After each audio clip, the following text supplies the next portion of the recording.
What's going on, chicken friends? It's Donna Little from the Coop Scoop, and I was going through some pictures earlier today, and I was looking for something in particular that was like several years back. And as I was scrolling through things, I was coming across all these pictures of my chickens when they were babies, and pictures of the coop and the things that were used to be. And I kept showing them to Mark and saying, "Oh my gosh, do you remember when it looked like this? And do you remember when it looked like this?" And I thought that would be, hopefully anyway, an interesting video for you guys to see the difference in how the coop looked when we first got this flock of chickens to how it looks now and the changes that we've made. Now listen, I am somebody that's all down for a new project, so I don't mind doing all of this, but I've said it before in other videos. Plan your coop. If you're somebody that doesn't love doing projects or you don't have time to do projects, plan everything out before you do it, because I have changed everything in this chicken coop. Now, before it was my chicken coop, it was my workshop. It was a woodworking shop. And right before we got chickens, we did a renovation on the house. My house is old. It was either built in the late 1800s or early 1900s. And the guys that did the renovation had done several renovations for us in the past. And so they knew me. They were like, "When we tear these walls down, do you want to keep this stuff?" And I was like, yes. So I was on a really tight timeline to gather all this stuff up before they had a dumpster come and pick things up and haul it away. I took all of the wood that I wanted from inside the walls of the house and I just threw it into my workshop. So it looked like this. I mean, a complete and utter disaster. And I just left it like that. I didn't have time to fool with it. I was doing a reno. And after we got through with that, I had a covered area outside of the coop. And well, it wasn't the coop yet, but I started trying to organize a little bit and taking some things out of there. And I got about halfway done. And Mark said, "Let's go get chickens today." And I was like, where are we going to put them? You know, I mean, like, we had already decided that I would use my workshop, what had been my workshop for this, but I was like, I'm not ready, you know, where are we going to put it? So I kind of ended up just, you know, because I can't say no to chicks, shoving more stuff up to the front, and I just caged off the back of the coop. So it was like this, and you can see in the background a lot of the things that were still sitting there. It stayed like that for a little while, a few weeks, and then chicken math happened, and I was looking in a group on Facebook, and they had Orpingtons, and I saw Ari and Grace and Ivy, and they were for sale, and I was like, I have to have these chickens. Well, Ari was an adult already. Grace and Ivy were about 4 months old, and I was like, I want to buy them. We're going to have to clean out the rest of this building. So we did that, cleaned it out, shoved it into the covered area underneath, and then I just fenced the front of the coop from the back of the coop off from each other, and I put the 3 new girls in the back and the babies up front, because I wanted the new girls to be able to go into the secure run in the back, because the babies were still pretty young yet, not really going outside a lot.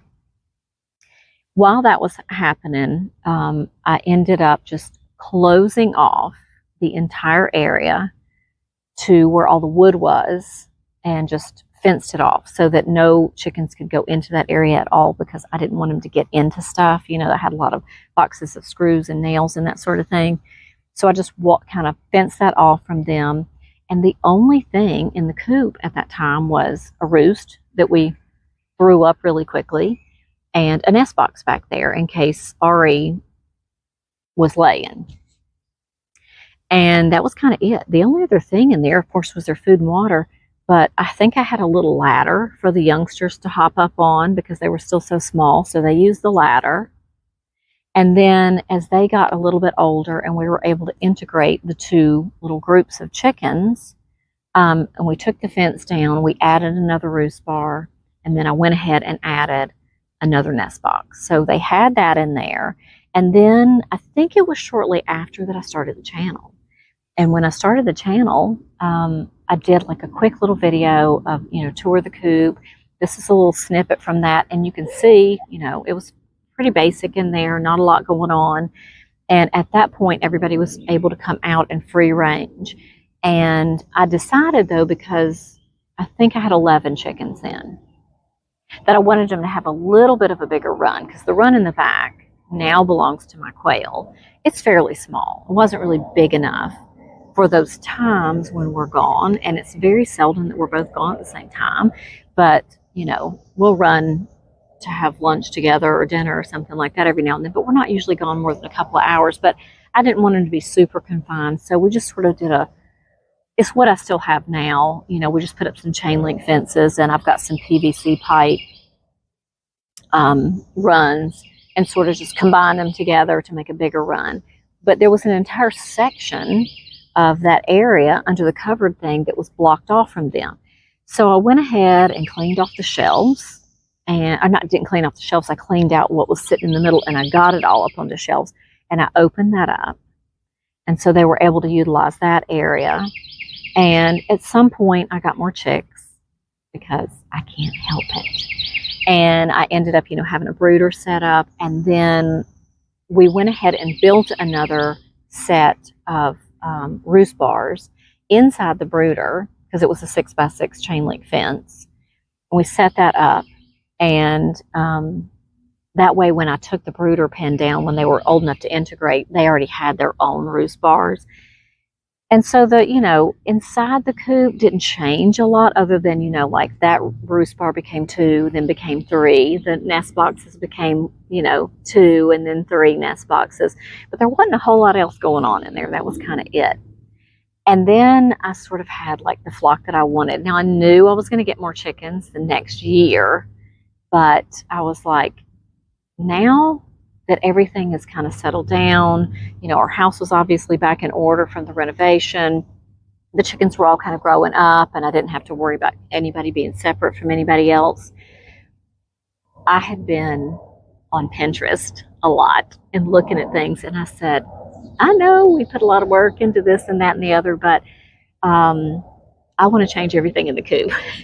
And so then I made the decision that we would change out the poop boards. But I was like, more than that, though, first project that I want to do, and I don't remember what time of year. I could look back and see what time of year it was that we did it, but I think I would say it was probably in the spring. I said, I want to be able to open the front door, because it's a garage door, the front door of this coop, when it's hot at night. And that's like really the only time the chickens are shut into the coop, is at night. I said, I want to put a hardware cloth front door on here so we can leave the garage door open. So that was one of our first kind of major projects in there that we changed. Game changer. I love that, because they're safe and secure in there. I mean, it would literally take probably a bear to get in there. And, you know, it keeps all this ventilation going through the coop. So I love doing that. And then I was like, now I want to do poop boards instead of these roost bars, because I would have to go underneath the roost bars to clean up their poop.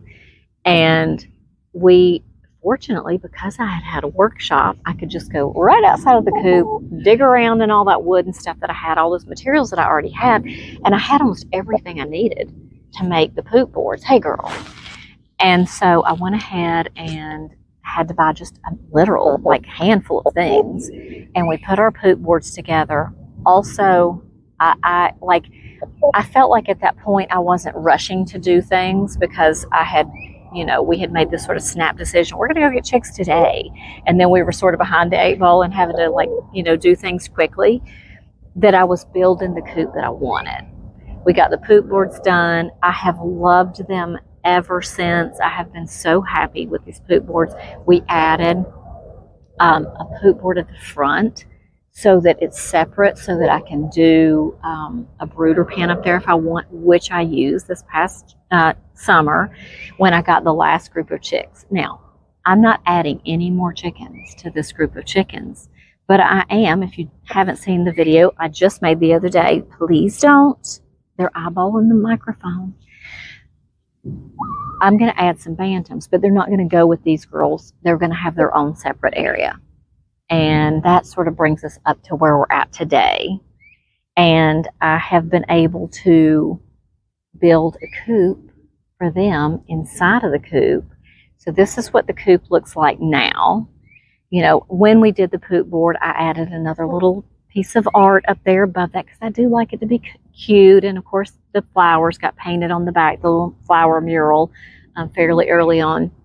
But I've got the new coop in there for the little bantams, and we have cleaned out the rest of the stuff that was in the back of the covered area. And now I have all of that painted and the framework up. We actually got the rest of the hardware cloth on it yesterday. So that is going to be part of the run for the new bantams. They're going to be here in July. So my coop has gone from this to this.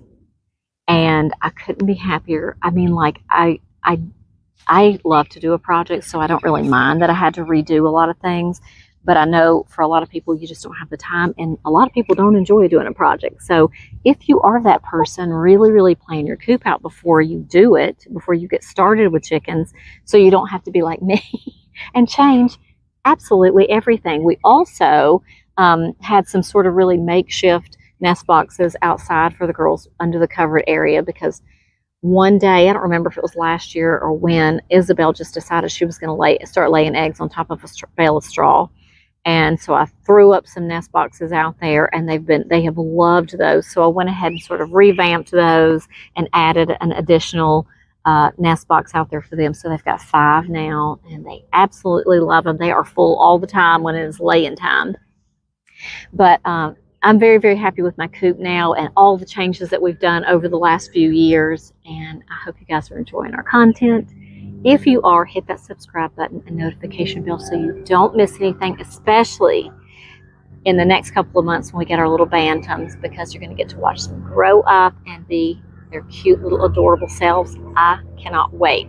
Have a fantastic day, guys, and I'll see you in the next video.